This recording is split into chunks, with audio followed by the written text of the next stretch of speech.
All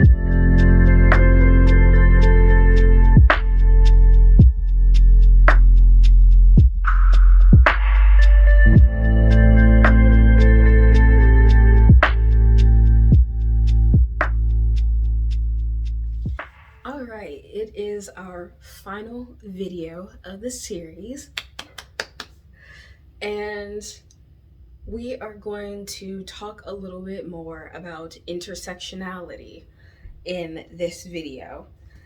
So our question today is, how does race and or ethnicity impact gender roles? Do the normative expectations of masculinity and femininity differ at the intersection of race and or ethnicity?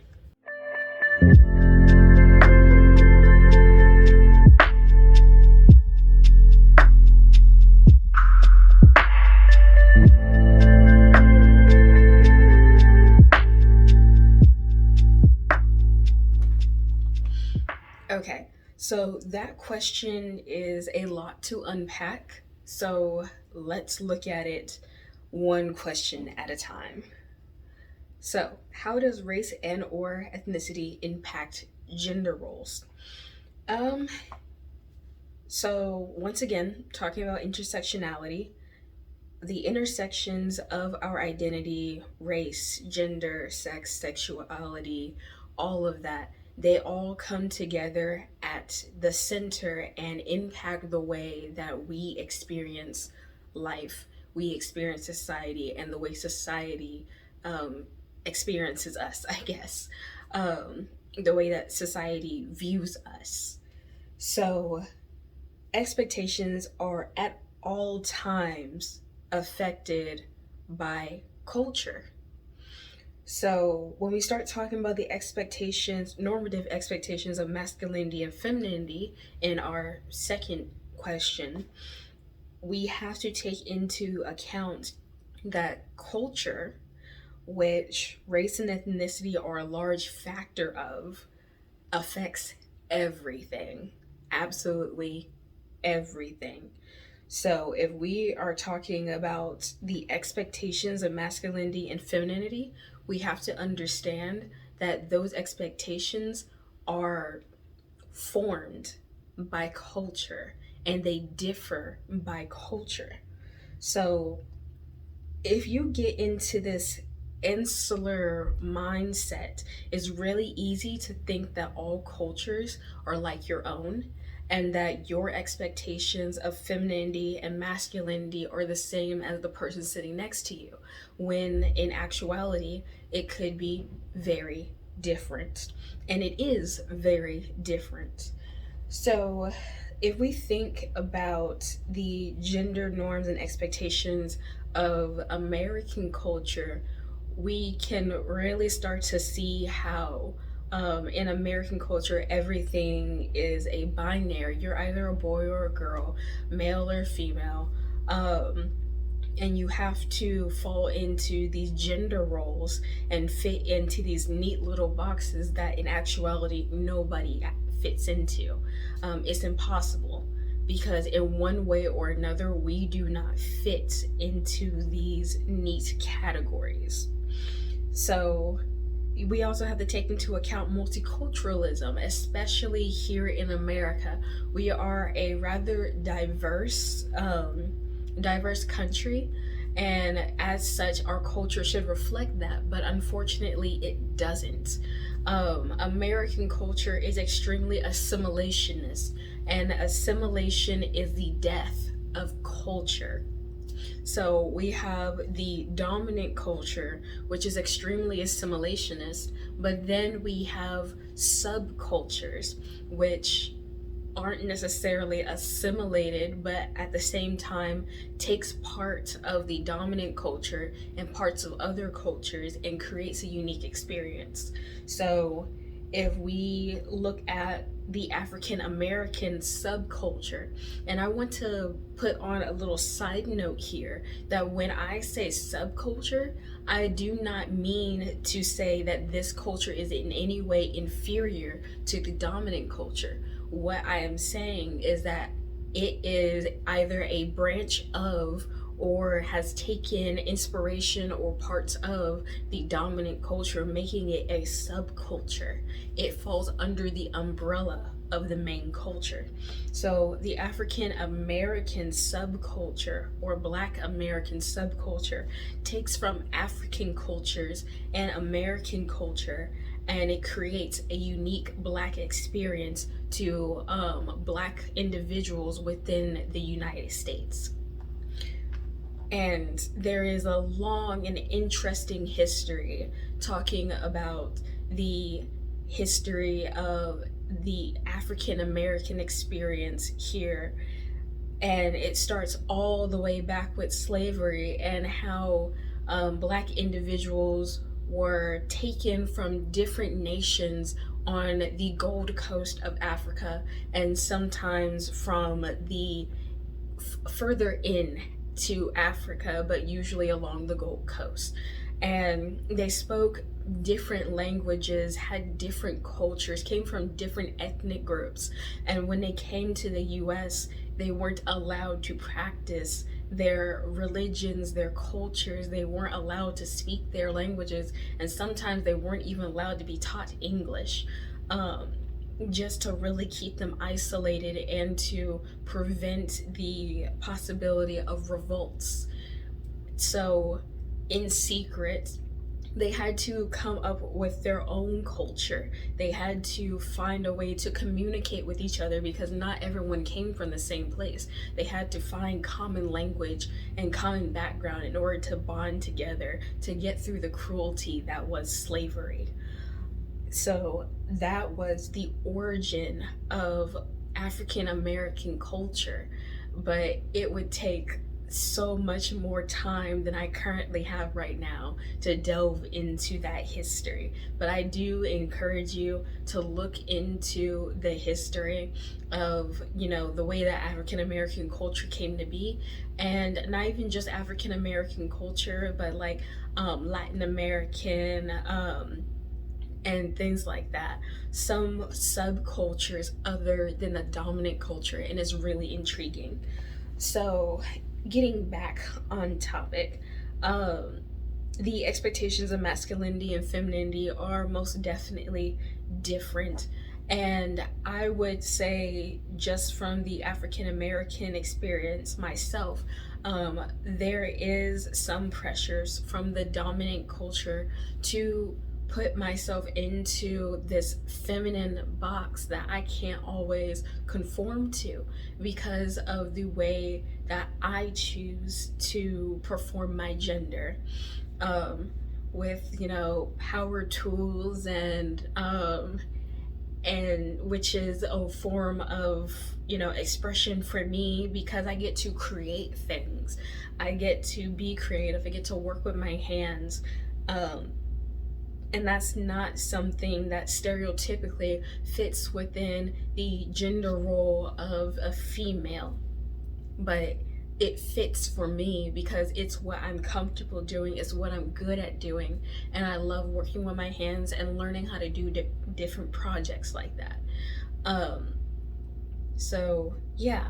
And then there are certain roles for men, and I can't speak on that from personal experience, but I can speak from what I've seen. And the expectations are a little different just because of the way that we have formed this culture, this subculture. So, like, men in the dominant culture, they're supposed to be the breadwinners. They're supposed to be the ones that bring in the money and put the food on the table. And the females, they're supposed to be the one to cook the food and serve and, bring up the children and everything. That is the stereotypical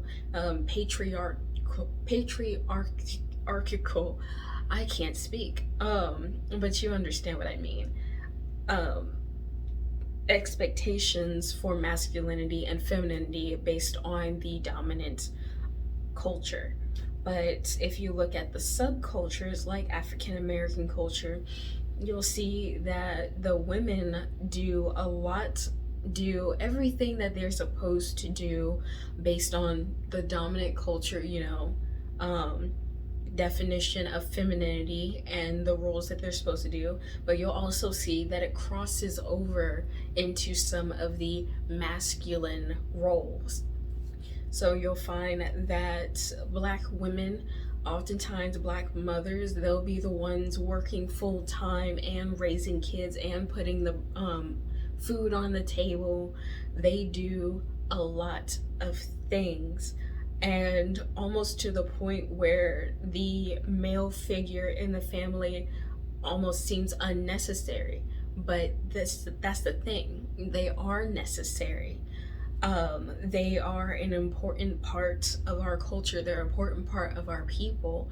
It's just that the way that history has played itself out, it has broken up the African American family. So you'll oftentimes see more single parent households. I myself have been extremely lucky to not only have my mother in my life, but I did have my father in my life, and then I do have a stepfather. So I have a full family, um, based on the mother, father, children, type structure. Um, but that's not to say that is the only kind of family that matters. You'll see families with two mothers or two fathers or a single parent, or, a family where you've got a couple and no kids. All these families matter. And the gender roles really differ based on the strengths within those couples. So you will find couples that fit that, oh, female characteristic roles and male characteristic roles, and that's the way that they work. But it doesn't work that way all the time. So I'll reference one more time my own family. My mom, she brings in more money based on her income. My dad brings in less money, but still brings in quite a bit. And together, their income holds up this household. My dad, he works in IT, and he works with, the Wi Fi and smart TVs and basically anything internet or electronics related that we need in this house. He does that. He also does the cooking. And I mean more than just like barbecuing, which we see as a masculine activity.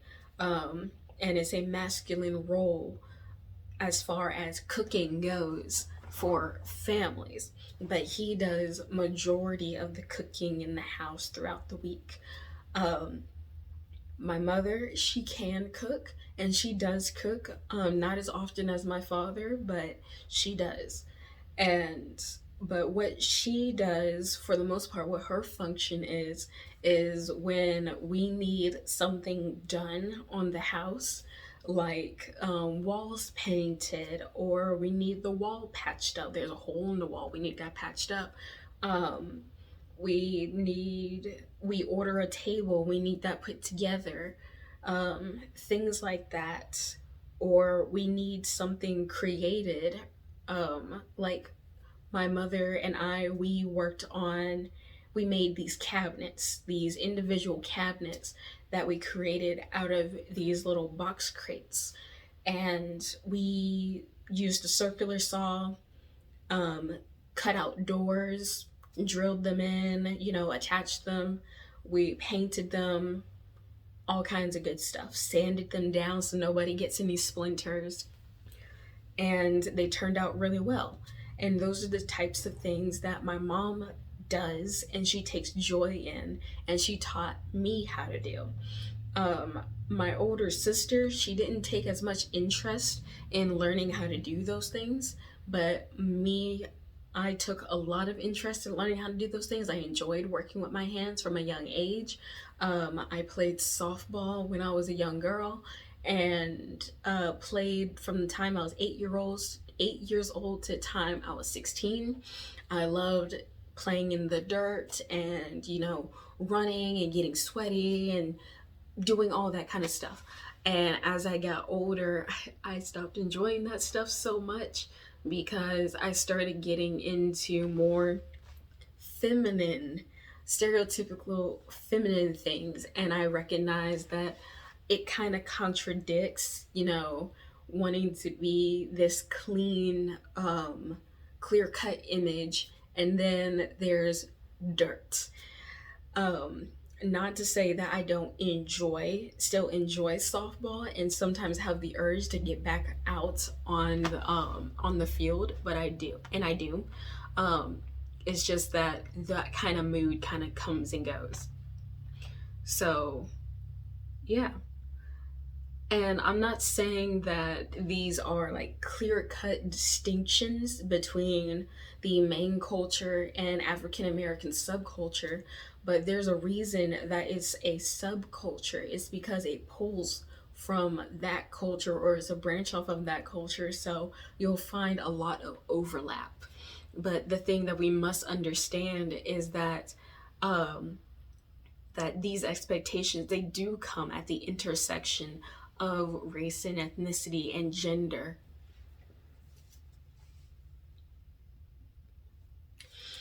I'm hoping that that was pretty clear, and that you were able to understand where it is that I was coming from, with my examples and everything like that.